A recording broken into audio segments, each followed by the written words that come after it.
ग्रामीण लड़कियों को ग्रामीण इलाके में सामना करना पड़ता है। पटना का रंगमंच ना अभी भी बंगाल का रंगमंच नहीं बन पाया है, और यहाँ जो भी अभिनेता बन रहे हैं अपने बलबूते और परिश्रम के बलबूते वो आगे जा रहे हैं। और बिहार सरकार की उदासीनता के चलते ना यहाँ का अच्छा कलाकार सिमट के रह जाता है। ऑडियंस भी ना चीज़ों को रिजेक्ट करना शुरू कर दिया है। भैया हम बीपीएससी के एग्ज़ाम दिए और आपके नाम से सवाल है, उस वक्त समझ लेना कयामत की घड़ी है जब आईना सच कहने से इनकार करेगा। नमस्कार, स्वागत है आप सबका हमारे शो टॉक टॉकीज में। और आज हमारे साथ मौजूद हैं फिल्म और रंगमंच के जाने माने कलाकार रविकांत सिंह। स्वागत है सर आपका। धन्यवाद सर, आज आप एक जाने माने कलाकार के रूप में उभर चुके हैं, तो आपकी ये जर्नी स्टार्ट कैसे हुई थी, इसके बारे में आप हमारे दर्शकों को बताएं। मैं गांव का रहने वाला हूं और ग्रामीण रंगमंच से भी मेरा जुड़ाव रहा है। तो ग्रामीण रंगमंच करने से मुझे फिल्म में जाना था और मैं अमिताभ बच्चन का बहुत बड़ा प्रशंसक और उनका फ़ैन रहा हूँ। मैंने सोचा फिल्म की जर्नी कैसे शुरू करूँ। तो मैं जब पटना आया, पढ़ने लगा, तो वहाँ एक संस्था, वहाँ गया तो पता चला कि उसके जो हेड हैं वो बाहर चले गए हैं। फिर मेरा जुड़ाव इप्टा, जो एक बड़ी संस्था है देश की रंगमंच की, उससे जुड़ाव हुआ और उनके साथ मैंने कार्यशाला जो 30 दिन का था उसके करने के बाद मैंने एक नाटक किया था, मुझे कहाँ ले आए हो कोलंबस, जो श्री तनवीर अख्तर के डायरेक्शन में हुआ था। उसके बाद मैंने भीष्म शाहनी की उनका मशहूर नाटक कबीरा खड़ा बाज़ार में, उसके बाद सौदागर, धीरे धीरे नाटक करता गया। नाटक करते करते कॉन्फिडेंस, भाषा को लेके लोगों से बात करने का जो अंदाज़ है वो सीखते सीखते, और आज आप लोग की कृपा से। सर, आप एक थिएटर कलाकार भी हैं, डायरेक्शन भी कर चुके हैं बहुत सारे नाटक के लिए जी। तो सर, आपको डायरेक्शन में या फिर एक्टिंग में, थिएटर की बात कर रही हूँ मैं, जी जी। किन किन परेशानियों का सामना करना पड़ा? क्योंकि थिएटर में जहाँ तक देखें तो डायरेक्शन हो गया या फिर प्रोडक्शन टीम को बहुत ज़्यादा फेस करना पड़ता है, समझ रहे हैं, जैसे आर्थिक संकटों का भी सामना करना पड़ता है। तो इसके लिए आप क्या कहना चाहेंगे? देखिए, थिएटर ना, रंगमंच ना आपको ना जुगाड़ करने की चीज़ों को बहुत सिखाता है। जैसे मान लीजिए ये कप है, एक महंगी कप है और हमको इसी तरह का कप चाहिए, तो हम एक सस्ती कप लेके भी इसी तरह का क्या करेंगे। जैसे मान लीजिए हमको सोने की चैन की ज़रूरत है, हम रोल्ड गोल्ड से भी खिला सकते, क्योंकि वो उसको फील देना होता है कि हम जो पहने हुए हैं ना वो सोने की चीज़ है। तो थिएटर आपको जुगाड़ करके सिखाता है कि आप कम पैसे में भी, लेकिन संघर्ष ये करना पड़ता है कि थिएटर में पैसा है नहीं। पटना का रंगमंच ना अभी भी बंगाल का रंगमंच नहीं बन पाया है, महाराष्ट्र का। वहाँ जब शोज लगते हैं ना प्रोफेशनली, यहाँ वो बात नहीं है। और दूसरी बात है कि बहुत सामना करना पड़ता है, कलाकारों को दर दर भटकना पड़ता है जुगाड़ करके इनसे उनसे। सबसे जो मेरा मानना है ना, आप कोई भी संस्कृति जब तक वहाँ का राज्य सरकार सपोर्ट नहीं करेगा वो उसका विकास नहीं होगा। और यहाँ का मतलब कभी क्या होता है, अच्छा हो रहा है कभी, और राज्य सरकार का ना यहाँ के नाटक को लेके ना पूरी उदासीनता है। सच कहिए तो जितने भी अभिनेता यहाँ बने हैं ना, अपने बलबूते बने हैं। और जो बाहर जो बड़े बड़े नाम हैं, संजय मिश्रा हैं, क्रांति प्रकाश झा हैं, मनोज बाजपेयी हैं। एक बार संजय मिश्रा जी के साथ मैं काम कर रहा था रनवे लुगाई वेब सीरीज़ में। किसी पत्रकार ने पूछा, सर आपने बिहार के लिए क्या किया है? उनका जवाब सुनने लायक था। उन्होंने कहा कि हमारे लिए बिहार ने क्या किया है। लोग को लगा क्या बोल रहे हैं बिहार के हो, कि लोगों को लगा तो ये बड़बोलापन बोल, कि नहीं, उनके दर्द को समझिए कि अगर वो बिहार में रहते तो संजय मिश्रा कुछ नहीं बन पाते, और बाहर गए तो संजय मिश्रा को एक बड़ा फलक मिला। संजय मिश्रा को आप देखिए, एक तरफ देखते हैं वो कॉमेडी फिल्म करते हो, लेकिन उनकी आंखों देखिए, फिल्म देखिएगा ना, बहुत बड़े अभिनेता हैं। तो दरअसल क्या है ना कि बिहार के अंदर एक तो लोग का भी मानसिकता है फिल्म के ये वो, और बिहार सरकार की उदासीनता के चलते ना यहाँ का अच्छा कलाकार क्या होता है, वो एकदम सिमट के रह जाता है। और यहाँ जो भी अभिनेता बन रहे हैं अपने बलबूते और परिश्रम के बलबूते वो आगे जा रहे हैं। मतलब कि जो हमारे समाज में मानसिकता है कला को लेकर, नाटक को लेकर, वो सरकार के भी दिमाग में वही है, ज़्यादा इसको वैल्यू नहीं मिल रहा है और ज़्यादा उभर नहीं पा रहे हैं। देखिए, समाज में एक मानसिकता होती है, मैंने पहले भी कहा, जब आप अच्छा काम, मेरे ही घर में फल्ला बाबू के बेटा, बिंदा बाबू के बेटा तो नाटक करता गाँव में, लेकिन जब मुझे सम्मानित किया गया, मेरे घर पर एक गाड़ी आती है और मुझे ले जाया जाता, और दरवाजे पर एक आइए स्वागत फूल लेके कर रहा होता, तो सीना चौड़ा होता है परिवार वाले। दूरदर्शन में आने लगे, मेरी फिल्में आने लगी, तो क्या होता है ना, जब सूरज चमकता है तो उसको हर कोई देखता है। और सरकार की जो बोले, सरकार उस नज़रिए से नहीं देखती, लेकिन सरकार क्या करती है ना यहाँ क्या है ना, मन क्या बोलते हुए मुझे शर्म आती है कि आपको 10 रुपया मेहनत आना है ना, उसमें सबसे पहले वो कमीशन के चक्कर में रहता है कि कौन अभिनेता कमीशन देगा, कौन आदमी को लगाया कि मेरे पास उसका 20% पहुँच जाए। इसके कारण क्या होता है ना, अभिनेता यहाँ ना और कलाकार ना है एकदम घुटता है। यहाँ मंच नहीं, आप पद्मिनी कोल्हापुरी एक अच्छी अभिनेत्री हैं, नाम सुना। हाल में सोनपुर मेला हुआ था, उनको गाने के लिए बुलाया गया, बाजाबता 5 या 6 लाख रुपया पेमेंट होता है एक अभिनेत्री को। सोचिए कितनी उदासीनता है सरकार की। और मैं यहाँ सरकार बुराई नहीं कर रहा, सरकार ने बहुत अच्छे काम भी किए हैं, लेकिन कभी क्या है ना, कभी कभी एकाएक नीचे गिर जाता है उसका। सर, तो जो यहाँ के कलाकार जूझ रहे हैं, आर्थिक संकटों का सामना कर रहे हैं, तो उनके पंख तो ऐसे भी नहीं लग रहे हैं कि वो कहीं आगे का जर्नी फेस कर पाए। तो फिर उनके लिए, उनके हित में क्या करना चाहिए सरकार को, या फिर वो कहाँ जाएं, कहाँ से उन्हें काम मिले? आपका नाम क्या हुआ? सोनू। इतने देर बात करने के बाद बहुत अच्छा सवाल आपका आया है सुन के। जो परवाज़ होता है ना, उड़ना, पंख, उसके पंख को कोई कतर नहीं कर सकता है, कतर ही नहीं सकता है। जब आपके अंदर जज्बा होगा ना, कितनी भी सामने ये अड़चने आएगी ना, आप उसको पार कर लीजिएगा। और जिसका पंख मजबूत होगा ना, उसको कोई नहीं काट सकता है। क्योंकि आप सुविधा में तो हर कोई निकल जाता है, लेकिन आप देखिएगा कि जब एक रिक्शा वाले का बेटा IAS बनता है जी। बनता है कि नहीं बनता है, जी। सब्जी बेचने वाले का बेटा बनता है कि नहीं। हाँ। तो इसलिए किसी का कोई पंख नहीं कतर सकता है। उस वक्त समझ लेना कयामत की घड़ी है जब आईना सच कहने से इनकार करेगा। और जैसा कि हम सभी जानते हैं, बिहार में हमारे महिलाओं को ऐसे भी नाटक और एक्टिंग में बहुत ज़्यादा सपोर्ट नहीं है, फैमिली से भी और समाज में भी इस चीज़ को नकारा जाता है।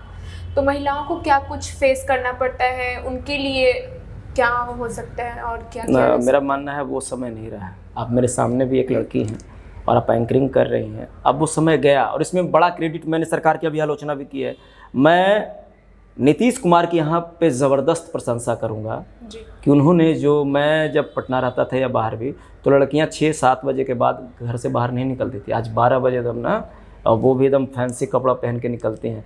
तो इस सरकार ने एक बड़ा काम किया और बिहार में ना और देश में ना अब वो बात नहीं रही। मेरा मानना है आज लड़कियाँ हमसे आगे उड़ने लगी हैं। तो वो बात अब थिएटर में भी है, थिएटर में अच्छी लड़कियाँ आ रही हैं। फिल्म में देखिए कि लड़कियों की अच्छी लाइन है। पहले वो स्थिति थी, अब वो स्थिति नहीं है। लड़कियां अपने परवाज़ को पंख दे रही हैं। लेकिन ग्रामीण क्षेत्रों से आई हुई लड़कियों को अभी भी सामना करना पड़ता है। ग्रामीण लड़कियों को ग्रामीण इलाके में सामना करना पड़ता है। आप जो आबादी यहाँ पढ़ने आती है पटना में, देखिए वही लड़कियों को, जब वो गांव से चलती है बेचारी तो माँ पिता के सामने सलवार सूट पहनती है, यहाँ आती है तो जीन्स टी शर्ट पहनती है। ऐसा नहीं है। देखिए क्या होता है, मेरा एक और मानना है ना कि इसको कंजर्वेटिव माइंड नहीं करना चाहिए। जिस स्थान पर आपका जो लोग है उस अनुसार ढलना चाहिए। अब ज़रूरी नहीं है कि आप मान लीजिए कि नहाने जा रही हैं, खाना खाने जा रही हैं, तो एक आदमी ना खाना खाने जाता है तो थोड़ा रिलैक्स कपड़ा पहनता है। आप उसमें टाइट जीन्स पहन के खाना खाएंगे तो पाचन क्रिया भी खराब होगा। तो जैसा स्थान है ना उसके अनुसार ढलिए। और मेरा मानना अब लोगों का ना वो नज़रिया कमा है। अब लड़कियों को पंख देना सरकार ने भी बहुत ज़बरदस्त दिया और माता पिता भी इसको समझने लगे हैं कि नहीं वो समय गया। इसलिए ना मेरा अनुभव कहता है कि लड़कियाँ आज अच्छा कर रही हैं और वो चीज़ें कम गई हैं। सर, आप तो पटना में कर रहे हैं, या पटना के जो भी लोग हैं उनके लिए आसान है, यहाँ पे थिएटर है, रंगमंच है, उन्हें एक प्लेटफॉर्म मिल सकता है। लेकिन जो ग्रामीण क्षेत्र के बच्चे हैं या युवा हैं, वो कैसे खुद को एक प्लेटफॉर्म तक पहुँचाएं, वो कहाँ से शुरू करें, वो कैसे सीखें? दरअसल देखिए, आप जिससे सवाल करें वो भी एक ग्रामीण क्षेत्र में रहता था। नालंदा में चंडी मेरा घर है और मैं गाँव से आया पटना सीखने के लिए। जैसे कि पानी जिसको प्यास लगती है ना, उसको कुएं के पास जाना होगा। और धीरे धीरे अभी स्थिति है कि हर ज़िले में थिएटर हो रहा है। बेगूसराय है, छपरा है, समस्तीपुर है, भागलपुर है। धीरे धीरे हर ज़िले में भी संस्थाएं हैं और पटना और बिहार में बहुत संस्थाएं हैं। कहीं कहिए कि कहीं कहीं काम होता और बहुत सारे संस्था कागज़ पे भी चल रहे हैं रिपर्टरी लेने के लिए, बहुत सारी चीज़ें लेने के लिए। लेकिन क्या है ना, सीखने वाले को ना थोड़ी सी दौड़ लगानी होगी। और आप ना अपने पास जब चीज़ों को देखने लगते हैं ना तो सुविधा भोगी हो जाते हैं। और सुविधा भोगी होने के कारण आप चीज़ों को सीख नहीं पाते हैं। क्योंकि जब आप जर्नी करते हैं ना तो सीखने की जो ललक है वो बढ़ती है। और धीरे धीरे आप ये करें, ये भी अच्छा है कि हर जगह पे ग्रामीण वातावरण में भी एक रंगमंच का माहौल हो। पहले हुआ करता था पर्व के मौके पर, दशहरा के मौके पर, छठ पूजा के मौके पर, दीपावली के मौके पर नाटक हुआ करते थे। ग्रामीण रंगमंच का एक दौर था और अच्छा दौर था। धीरे धीरे वो चीज़ें इसलिए कट गई कि बीच में लोग क्या करने लगे, गांव में नाच के साथ करने लगे नाटक, तो मारपीट का माहौल बना। लेकिन फिर से धीरे धीरे रंगमंच का और अभिनेता बनने की जो प्रक्रिया है वो जिलेवार खुलने लगा है। लेकिन तब भी मेरा एक ही कहना कि अभिनेता को पता करना होगा कि चीज़ें, जिसको डॉक्टर बनना है तो ये तो पता करना होगा ना कॉलेज कहाँ है, डॉक्टरी की पढ़ाई कहाँ होती है। तो उसी तरह अभिनेता को अभिनय सीखने के लिए संस्था के बारे में पता करना होगा। सर, जैसा कि हम सभी जानते हैं, हमारे बिहार में सिर्फ भोजपुरी इंडस्ट्री है और भोजपुरी इंडस्ट्री में सिर्फ भोजपुरी भाषा में ही फिल्में बन रही हैं। हमारे बिहार में और भी तो भाषाएं हैं, जैसे और भी बहुत सारे क्षेत्रीय भाषाएं हैं, तो उन्हें कैसे लोकप्रियता मिले? फिल्में उन भाषाओं में भी होनी चाहिए, तो उन भाषाओं में फिल्में कैसे आएँ, उस पर हमें कैसे काम करना चाहिए? दरअसल देखिए, बिहार को मतलब एक माना जाता है कि भोजपुरी, यहाँ मैथिली भी है, मगही भी है, अंगिका भी है, बज्जिका भी है। लेकिन धीरे धीरे इधर मैथिली फिल्म भी बनने लगी है, मगही भी बन रही है। मगही बहुत कम बन रही है, मैथिली इधर अभी एक नितिन चंद्रा जी हैं और नीतू चंद्रा जी जो भाई बहन भी हैं। नीतू चंद्रा बहुत बड़ी अभिनेत्री हैं, भारत के हॉलीवुड में भी काम किए हैं। और नितिन चंद्रा जी ने एक मिथिला मखान फिल्म बनाई, अभी एक और फिल्म बनाई है और लगातार वो कर रहे हैं और मगही फिल्म पे भी काम कर रहे हैं। लेकिन क्या है ना कि बिहार को रिप्रेजेंट ऐसा लोगों ने किया और भोजपुरी फिल्में अच्छी बनी हैं। नदिया के पार जैसी फिल्म, गंगा मैया तो पीढ़ी चढ़ी हुई। लेकिन जब बात के चीज़ों में देखिएगा ना तो सैया ड्राइवर, बीबी खलासी, तो तबला, बैलून क्या बनने लगा। तो क्या है ना, भाषाई स्तर पर भी उसको भोजपुरी भाषा भी नहीं रही और बलगरीटी हो गई। आप चीज़ों को कैसे परोसते हैं, परोसने का नज़रिया ही गलत हो गया। इसके कारण भोजपुरी इंडस्ट्री भी बैठ गई, अब गाना ज़्यादा बनने लगा। मैथिली का भी एक बड़ा इतिहास है, भाषाई स्तर पर, साहित्यिक स्तर पर बड़े बड़े कवि रहे हैं, विद्यापति रहे हैं, नागार्जुन रहे हैं। मगही का भी साहित्यिक, इन क्या कि उसमें लोग डरते हैं कि जब हम एक मगही फिल्म बनाएंगे तो क्या हमको ऑडियंस मिलेगी। कॉमर्स का मामला होता, फिल्म है जो सीधे कॉमर्स का मामला है, इसलिए डरते हैं। लेकिन धीरे धीरे इन दिनों काम हो रहा है और आपको आगे आना होगा, क्योंकि जब तक आप हिम्मत नहीं करेंगे, उसी में आपको ना, फिल्म क्या है, कॉमर्शियल मामला है, आप जो दिखाते हैं उसी में थोड़ी सी कल्पना की उड़ान भी भरनी होती है। तो चीज़ों को सही तरीके से दिखाइए। और धीरे धीरे मेरा मानना है कि अब भोजपुरी इधर थोड़ा डैमेज भी हुआ है, क्योंकि आपने चीज़ों को ख़राब तरीके से परसा, उस कारण मेरा मानना है अब अच्छा भी हो रहा है, क्योंकि आप नए सिरे से काम करना और उसमें नए नए लोग भोजपुरी, मगही और मैथिली पे भी काम शुरू होने लगा है। सर, क्या बोले आप? अच्छा भी हो रहा है मतलब? अच्छा मतलब काम होने लगा है, अच्छा काम होने लगा। आप लोग डरने लगे हैं क्योंकि ऑडियंस भी ना चीज़ों को रिजेक्ट करना शुरू कर दिया है। हाँ, लेकिन अभी भी जो हमारे ऑटो रिक्शा ड्राइवर या फिर जितने भी ये सब वर्ग में हैं, वो तो अभी भी वही पसंद करते हैं। उसका कारण है, शायद उनकी वजह से अभी उन्हें बढ़ावा मिल रहा है और उसी तरह की फिल्में और गाने आते जा रहे हैं। नहीं, अभी फिल्म कम बनने लगी है भोजपुरी में। आप इधर देखिए, गाने बहुत बन रहे हैं, लेकिन गानों को देखिए कि सारे लोग जो गाते थे वही लोग गाने लगे। शक्ति बाण लगल लक्ष्मण के करके, फिर मतलब कि मगही में भी गाना गाए। तो क्या होता है ना कि आप जब गाना अच्छा गाइए, उसी में कुछ मसाला ढूंढिए ना। और आप जो अभी क्या सवाल था आपका कि अच्छा, तो अच्छा इसलिए होने लगा कि लोग अब ऑडियंस, हाँ, टेम्पू वाले को, आप टेम्पू वाला क्या गाना, आप बैठती हैं ऑटो पे, तो क्या बजता है, क्योंकि बेचारा दिन भर ना वो टेम्पू चलाता है, धूल फाँकता है, तो उसको भी अच्छा लगता है कि हम यही गाना सुने, होठलाली, इस तरह की चीज़ें सुनता है। तो आप जब आप ऑडियंस, आप क्या टारगेट करते हैं भोजपुरी वाले, चलो भैया हम ठेला वाले, ऑटो वाले को लेके हम फिल्म बनाएंगे, तो आपको ऑडियंस कैसे जाएगी। और ऑटो वाले जो फिल्म देखने जाते हैं ना, तो वो अकेले जाते हैं, फैमिली के साथ नहीं जाते हैं। आपको टारगेट करना होगा कि हम किस ऑडियंस के लिए फिल्म बनाएंगे। और जब आप अच्छे ऑडियंस के लिए फिल्म बनाएंगे ना, तो वो ऑटो वाले भी वही फिल्म देखेंगे, उनको भी अच्छा लगेगा। लेकिन आपने ऐसा अपना बना दिया ना कि ऑटो वाले जान के आते हैं और अच्छी फैमिली उससे दूर हो जाती है। तो आपको ना तड़का भी लगाना हो ना, तो वो अच्छा वाला लगाइए। फिर हमारे बिहार में फिल्म फेस्टिवल्स काफ़ी कम होते हैं, आपको नहीं लगता कि और भी फिल्म फेस्टिवल्स ऑर्गेनाइज होने चाहिए? देखिए, कोई ना है कि आपके मकसद में क्या है। फिल्मों के लिए जैसे कला संस्कृति विभाग है, तो उसका जैसे होता हर साल होता था, बीच में इधर गैप आ गया। 2016 में जो फेस्टिवल हुआ है, पटना फिल्म फेस्टिवल, उसके बाद नहीं हुआ है। फिल्म फेस्टिवल जानते हैं क्या करता है? एक माहौल बनाता है, एटमॉस्फेयर बनाता है, जिसमें लोगों की फिल्म बाहर से आती है, छोटी छोटी फिल्म। मेरा मानना है कि फिल्म फेस्टिवल स्थानीय लेवल पे भी होना चाहिए, ताकि यहाँ के जो डायरेक्टर हैं, प्रोड्यूसर हैं, राइटर हैं, उनका जो टैलेंट है वो निकल कैसे आएगा जब उनको एटमॉस्फेयर नहीं, जब आप बड़े बड़े लोगों को ही फिल्में दिखाएंगे जो एस्टेब्लिश हैं, तो एस्टेब्लिश हो चुके हैं। और फिल्म फेस्टिवल बहुत ज़रूरी इसलिए है ना कि उससे एक माहौल बनता है, लोगों में एक ललक पैदा होती है और कि हम भी करें, देख कर वाह। जैसे मेरे जैसा अभिनेता अमिताभ बच्चन को देख के अभिनेता बनने के लिए, और मेरे अंदर शुरू से ही था कि लगता है कि अभिनेता ही बनना है, क्योंकि उसमें बाद में चला रहा हम तो सब कुछ बन गए, डॉक्टर भी बन गए, IAS भी बन गए, फौजी भी बन गए, चोर भी बन गए। एक अभिनेता सारे रोल अदा करता है, चरित्र जीता है। भले आप रियल लाइफ में क्या हैं, हम अभिनेता हैं, मेरा भी एक पद है, डॉक्टर का पद डॉक्टर, मेरे आगे लिखाएगा क्या है भाई आपका, तो अभिनेता रविकांत सिंह। तो मेरा मानना है कि फिल्म फेस्टिवल बहुत ज़रूरी है, क्योंकि आप तरह तरह की फिल्में देखते हैं, फिल्मों पे बात करते हैं, अभिनय पक्ष आता है, डायरेक्शन पक्ष आता है, राइटर आता है, स्क्रीन, उसमें सारी चीज़ें आती हैं। इसलिए मेरा मानना है, सरकार से भी आग्रह है कि फिल्म फेस्टिवल ज़्यादा कराएं, ताकि नए लोगों को भी एक मौका मिले, उनकी फिल्में प्रदर्शित हों उन बड़े लोगों के साथ, ताकि उनका हौसला अफजाई हो। अभी जो भी युवा अभिनय से जुड़ रहे हैं, अभिनेता बनना चाहते हैं, उनके अंदर क्या क्या कौशलता होनी चाहिए, जैसे उनके डिक्शन पे, और आजकल जो भी हमारी युवा पीढ़ी है वो नहीं समझती है इन चीज़ों को। हाँ, अभिनेता बनना है, ठीक है, एक्टिंग करनी है, बहुत शौक है, थोड़ा बहुत चमक लिए, कूद फांग लिए, तो चलो खुद को एज देखने लगते हैं कि हाँ मैं हीरो हूँ। तो उनके अंदर और क्या क्या चीज़ें सुधार करने की ज़रूरत है, क्या चाहिए एक अभिनेता बनने के लिए, जो सचमुच में एक कौशल होनी चाहिए, वो क्या है? देखिए सोनू, पहली बात तो क्या है ना, एक संगीतकार के लिए ना संगीत सीखने के लिए हारमोनियम बहुत ज़रूरी है। उसके लिए उसका वाद्य यंत्र हारमोनियम हुआ, तबला सीखने के लिए तबला चाहिए, बांसुरी वादक को बांसुरी चाहिए। लेकिन एक अभिनेता को क्या चाहिए, जानते हैं क्या चाहिए? एक अभिनेता का ये शरीर, उसके अलावा बाकी चीज़ें बात की चीज़ है। एक अभिनेता हो सकता है ऐसे आपको देखे तो वो क्या बन जाएगा, और ऐसे देखे आपको तो क्या बन जाएगा, और ऐसे देखे तो क्या बन जाएगा।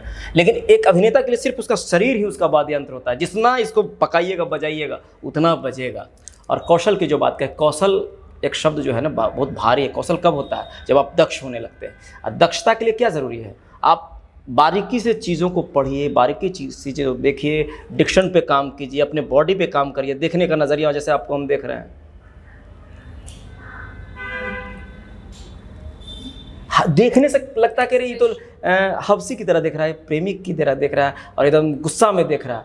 तो आप चीज़ों को जैसे देखिएगा वो वैसे दिखेगा, लेकिन उसको देखने के लिए और दिखाने के लिए ना आपको बहुत मेहनत करने की जरूरत है। एक नए अभिनेता को चाहिए कि सबसे पहले आप आइए तो टाइम पे आइए, और जितना देर आप फ्लोर पे सीखने के लिए सिर्फ फ्लोर पे रहिए, मोबाइल को छोड़िए, बाकी चीज़ों को किनारा लगाइए। उतना देर भूल जाइए कि आप उस दुनिया में हैं, आप दूसरी दुनिया में हैं, तभी आप सीख पाएंगे। और सीखने के लिए ना आपको बहुत जज्बे की ज़रूरत है, एकाग्रता की ज़रूरत है, और डिक्शन पे काम कीजिए, भाषा पे काम कीजिए। एक अभिनेता को अच्छा बोलने के लिए ना उनको बार बार सुनना चाहिए, और अच्छा सुनना चाहिए। और अच्छा कैसे सुनिएगा ये आपको तय करना है, क्योंकि आपको खोजना होगा। बना के चीज़ दे दिए जाएगा तो आप पपेट होंगे, अभिनेता नहीं होंगे। आपको बोलेगा ऐसे फलना, खड़े हो जाओ, ऐसे बोलना, 2 कदम चलना, और बोल दे, तो आप अभिनेता नहीं है, क्या है? पपेट। पपेट मतलब पुतला। हाँ, तो आपको पुतला नहीं बनना है। अभिनेता क्या होता है? कम्युनिकेटर होता है। आप जो चीज़ों को रखते हैं, कि रवि जब अभिनय कर रहा हो एक फौजी का, तो क्या फौजी है? अगर रियल आपकी बातें वहाँ तक पहुँच रही है तो आप सार्थक हो गई ये चीज़। सर, अब आप अपनी कोई एक फिल्म से या रंगमंच से जो भी आपको डायलॉग आपका बहुत ज़्यादा पसंद हो वो सुना दें। एक धर्मवीर भारती का नाटक है अंधा युग, मैंने वो नाटक किया नहीं, लेकिन उसका एक चरित्र अश्वत्थामा का है, वो उसका जो संवाद है मुझे बहुत प्रिय है।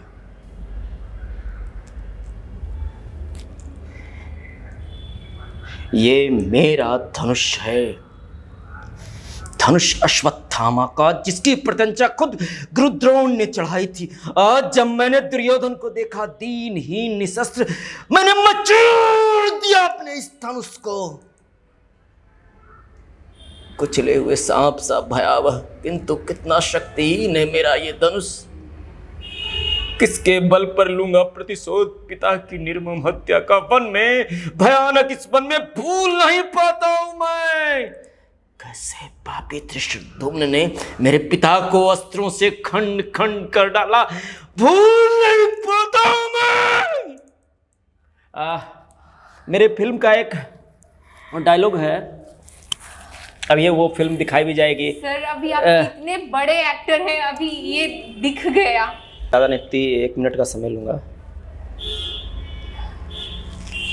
ताकते रहते तुझको सांझ सवेरे, बोल रहा था बोल संगम होगा कि नहीं है राधा। क्या उसके लिए अनशन? भैया शादीशुदा? अरे मूर्ख, आजकल कुछ के लिए भी अनशन हो सकता है। ए भैया जान तो नहीं जाएगी ना। और मेरा एक फिल्म का है, फिल्म बहुत चल रही है, रिलीज़ नहीं हुई, लेकिन अभी मोना सिनेमा में बिहार दिवस के अवसर पर दिखाई गई। दरभंगा दैनिक जागरण फिल्म फेस्टिवल में और पटना दैनिक जागरण फिल्म फेस्टिवल में भी 24 सितंबर को 12 बजे है सिनेपोलिस में। वाह, कितना कमा लेते हो? पान का दुकान खोले हो, रोज़ 5 रुपया 10 रुपया मिला के महीने का 5,000। अरे मर जाओगे चूना कत्था लगाते लगाते। तुम इतने बड़े कलाकार हो और बाकी कलाकारों के बारे में नहीं सोचे, जो तुम्हारे साथ रोज़ मरता था उठता था। अरे तुम बहुत बड़े कलाकार हो दे, अपने बारे में सोचो। धन्यवाद। सर जहाँ तक मुझे पता है आप सिविल सर्विसेज के लिए कभी प्रिपरेशन करते थे, तो सिविल सर्विसेज की तैयारी करते थे आप, और अब आप इस मुकाम पर पहुँच गए हैं कि सिविल सर्विस के पेपर में, क्वेश्चन पेपर में आपका नाम होता है। तो इस अचीवमेंट को आप कैसे देखते हैं? दरअसल क्या है ना कि मेरे परिवार वाले चाहते थे कि MBA करे या सिविल सर्विसेज की तैयारी करे। मैं दिल्ली गया, बाज़ाब्ता सिविल सर्विसेज की तैयारी करने के लिए इंस्टीट्यूट में नाम भी लिखाया, लेकिन कहते हैं ना कि जो तड़प अंदर रहती है वही करना था। तो कुछ दिन करने के बाद मैं चला गया स्मिता थिएटर ग्रुप अरविंद गौड़ के यहाँ, और 8 से 10 दिन वहाँ पे मैं प्रैक्टिस कुछ पैसा दे के करना शुरू कर दिया। उतने में मेरे हमसे बड़े भाई की शादी तय हो जाती और शादी में मुझे आना था। तो होता है क्या कि हाल में ही एक लड़के ने फ़ोन किया कि भैया हम एग्ज़ाम दे के आए हैं और आपके नाम से सवाल था। तो मेरे लिए मतलब वो क्या कहते हैं कि जो लड़का आज तक ना BPSC का एग्ज़ाम दिया, UPSC का एग्ज़ाम दिया, उसका BPSC में सवाल आता है कि हाल ही में किस अभिनेता को नेशनल फेलोशिप मिला, और उसमें एक नाम कुमार रविकांत था, और वो एक मैगज़ीन है प्रतियोगिता दर्पण, उसमें ये सवाल था भी। तो मेरे लिए ना वो ऐसा अचीवमेंट था ना, अचीवमेंट ने उसको क्या कहते हैं कि मतलब कि एक तामपत्र की तरह लगा के रख लीजिए घर में, क्योंकि जो लड़का एग्ज़ाम नहीं दिया किसी चीज़ का और उसके नाम से सवाल आता है, तो उसके लिए इससे बड़ी उपलब्धि नहीं हो सकती। आप पैसे को कमा के खर्च कर सकते हैं, लेकिन ये एक ऐसी चीज़ है जिसको आप कभी खर्च नहीं कर सकते हैं। और वो अभी भी मेरे लिए ऐसा है ना कि, और लोगों ने बजाबता उसको, बहुत सारे लोगों ने लिखा और मुझे पता भी नहीं था। भैया वो एग्ज़ाम दे के आया और बोला भैया हम BPSC के एग्ज़ाम दिए और आपके नाम से सवाल है। हम लोग मजाक कर रहा है, और वो बजाबता उसने भेजा और कुछ लोगों ने लिखा। तो वही वाली बात है कि आप उसको खर्च नहीं कर सकते, वो और आपके लिए बढ़ता जाता है। सर सरकार की तरफ से आप लोगों को क्या क्या सुविधाएं मिल रही हैं, और आपकी क्या डिमांड है कि और भी क्या मिलनी चाहिए और भी क्या चीज़ें होनी चाहिए? देखिए, सरकार की तरफ से ऐसा नहीं है कि सुविधाएं नहीं मिलती है। सरकार की तरफ से फेस्टिवल भी होते हैं। मुझे खुद सरकार ने सम्मान दिया, बिहार सरकार ने। लेकिन मेरा ये है ना, डिमांड ने एक तरह से उनसे अपेक्षा है कि आप जब कुछ सुविधा बढ़ाते हैं तो आपको भी अर्थ आता है टैक्स के रूप में। जब जैसे यहाँ फिल्म सिटी बननी चाहिए, बहुत दिन से सुन रहे हैं बनना है, लेकिन बनी नहीं। जब बनेंगे तो राजस्व आएंगे। और मेरा मानना है जैसे कलकत्ता में बोला जाता है कि हर इलाके में एक ऑडिटोरियम है। तो मेरा सरकार से ये अपेक्षा है और आग्रहपूर्वक निवेदन है कि जब डिमांड शब्द कहते हैं तो शर्त हो जाता है, और मेरा लगता है शर्त जब शब्द आता है ना तो वो निगेटिव हो जाता है। तो मेरा मानना है कि सरकार को हर ज़िले में एक ऑडिटोरियम, क्योंकि हर ज़िले में नहीं होना चाहिए। मेरा मानना हर सब डिवीज़न में होना चाहिए, प्रखंड में होना चाहिए, ब्लॉक स्तर पे होना चाहिए। लेकिन सरकार तत्काल ये करे, कम से कम हर ज़िले में एक अच्छा नाटक के लिए ऑडिटोरियम होना चाहिए, जिसमें संगीत भी हो सके, नृत्य भी हो सके। तो और क्या है ना, फिल्म सिटी इसलिए भी ज़रूरी है ना कि जब फिल्म सिटी बनेगा तो कैमरामैन आएंगे, होटल किराया पे लगेंगे, खाना लोग खाएंगे, तो सरकार को ही राजस्व आएगा। उससे दोनों कामों, आपकी संस्कृति बढ़ती है। हर इलाके की अपनी संस्कृति होती है। जैसे बिहार का फोक क्या है, हिरनी विरनी है, डोमकच है, सामा चकेवा है, जट जट्टिन है सॉरी। तो आप जब इसका विस्तार होगा तो आपकी चीज़ें बढ़ेगी। अभी G20 हुआ तो G20 में क्या दिखाया गया, नालंदा, जी। कोणार्क मंदिर, तो आपके पास जब चीज़ें हैं तो आप उसको दिखाएंगे, तो आप उसको मजबूत कीजिए। सरकार से मेरा यही कहना है, जिस तरह भारत सरकार रिपटरी देती है, अनुदान देती है, फेलोशिप देती है, स्कॉलरशिप देती है, तो बिहार सरकार को भी ये सब सारी चीज़ें करनी चाहिए, जिससे कि कलाकार का भी सम्मान बढ़ेगा, कलाकार का हौसला बढ़ेगा, और सबसे ज़्यादा सम्मान सरकार का होगा। क्योंकि जब आप ना मनोज बाजपेयी का नाम लेते हैं तो वो बिहार से जुड़ जाते हैं, संजय मिश्रा का नाम लेते हैं तो बिहार से जुड़ जाते हैं। तो चीज़ें ये है कि आपकी ही चीज़ों को हम लोग तो एक क्या है ना, टूल की तरह हो जाएंगे, लेकिन नाम आपका ज़्यादा होगा तो मेरा भी ज़्यादा होगा। इसलिए सरकार से आग्रह है कि आप चीज़ों को विकसित कीजिए ताकि कलाकार भी विकसित हो सके। सर, आप नए युवाओं को जो अभिनेता अभिनेत्री बनना चाहते हैं, उनके लिए आप अपने अनुभव से क्या मैसेज देना चाहते हैं? देखिए, जर्नी बहुत कुछ सिखाता है, और जर्नी ही एक अनुभव होता है। मेरा मानना है कि मैं अपना अनुभव से ही कहूँगा कि आप अभ्यास खूब कीजिए और सही गलत का चुनाव भी कीजिए। और करते करते ना ये एकाएक ये चीज़ें नहीं आती है सही और गलत। जब आप करने लगते हैं आपको चीज़ों का अनुमान होने लगता है। और नए अभिनेताओं को यही कहूँगा कि खूब पढ़िए, साहित्य को जितना पढ़िएगा आपका विज़न उतना खुलेगा, और आप अपने बॉडी पे, अपने शरीर पे, अपने बोलने पे, देखने पे, कैसे चीज़ों को देखते हैं, कैसे चलते हैं। और आज से कम मेरा ये संदेश है नए अभिनेताओं के लिए, ये करिए जब आप कहीं जाते हैं किसी घर में भी, तो उस घर को देखिए, उसका छत कैसा है, उसका कलर कैसा है, क्योंकि कलर जब अलग अलग होता है वही अभिनय है। जैसे डायलॉग कैसे बोलते हैं, जैसे कैसे हैं आप, कैसी हैं आप, कैसी हैं आप, तो क्या होता है ना, आपको बोलने के अंदाज से चीज़ें बदलती है। तो आप चीज़ों को गौर से देखना शुरू कीजिए, बारीकी से देखना शुरू कीजिए, और खूब मेहनत कीजिए। मेहनत का दूसरा विकल्प नहीं है। जैसे आप एंकर हैं, मीडिया का भी यहाँ बहुत स्कोप नहीं है, और आप सुंदर भी हैं और मेहनती भी हैं। तो मेरा मानना है कि सरकार से फिर पुनः मैं कहना चाहूँगा कि आप यहाँ स्कोप बढ़ाइए, आपकी चीज़ें बाहर जाएगी, और यहाँ के लोग जब मजबूत होंगे तो सरकार मजबूत होगी और राज मजबूत होगा। धन्यवाद। सर, अभी आपने बोला कि एक संगीतकार के लिए हारमोनियम जरूरी होती है, एक तबला वादक के लिए तबला की जरूरत होती है, और एक अभिनेता के लिए अच्छे शरीर की जरूरत होती है। तो शरीर से सर आपका क्या मानना है, शरीर से क्या लेना देना? अभी आपने कहा है कि तबला वादक के लिए तबला चाहिए, गायक के लिए हारमोनियम चाहिए, और आपने खुद जवाब दिया कि एक अभिनेता के लिए अच्छे शरीर की ज़रूरत होती है। अच्छा शरीर मतलब कैसा? स्वस्थ शरीर। जिससे अभिनेता का शरीर स्वस्थ नहीं होगा तो वो अच्छा से चीज़ों को कम्युनिकेट नहीं करेगा, खड़ा होगा तो लगता है हिल रहा है। तो एक अभिनेता के लिए सबसे ज़रूरी है, मैं पुनः कहूँगा, उसका शरीर, और शरीर के साथ साथ ये जो सारे तंत्र हैं ना वो खुले हो रहना चाहिए, कि जब आप अभिनय भी कर रहे हैं तो आसपास की चीज़ें भी, जैसे दो बड़े अभिनय को लेकर जो बड़े विख्याता हैं, जिसके एक स्तानिस्लावस्की हैं, वो कहते हैं तुम पर काया प्रवेश कर जाओ, जब तुम रवि और गांधी बनते हो तो पूरी तरह गांधी बन जाओ। एक है बर्तोल्ट ब्रेख्त, वो कहते हैं नहीं, याद रखना है कि तुम गांधी भी हो रवि भी हो, क्योंकि मूलतः तुम रवि हो जो गांधी कैरेक्टर। इसमें क्या है, स्तानिस्लावस्की जैसे दिलीप कुमार, वो पूरी तरह स्तानिस्लावस्की, पता है उनके साथ क्या होता था, जब वो अभिनय करते थे बाद में उनको साइकोलॉजी ट्रीटमेंट लेना पड़ता था, उसी रोल में वो मैंने अद्भुत हो जाता था उनके साथ। लेकिन मेरा मानना है कि रवि को हमेशा याद रखना चाहिए कि आप रवि हैं जो गांधी का कैरेक्टर कर रहे हैं। तो एक अच्छा अभिनेता, स्वस्थ इंसान ही स्वस्थ अभिनेता हो सकता है। इसलिए उसका शरीर बहुत अच्छा होना चाहिए, लचीला होना चाहिए, और उसके जैसे अभिनेता का जो आप बात करते हैं उसका अंगुलियां चलना, हाथ चलना, आँखों का चलना, आँखों से देखना, वो सब अच्छा होगा। इसलिए अभिनेता को एक स्वस्थ शरीर बहुत ज़रूरी है। देखते रहिए हमारा शो टॉक टॉकीज। फिर मिलेंगे नए शख्सियत के साथ नए एपिसोड में। तब तक देखते रहिए हमारा शो टॉक टॉकीज। नमस्कार।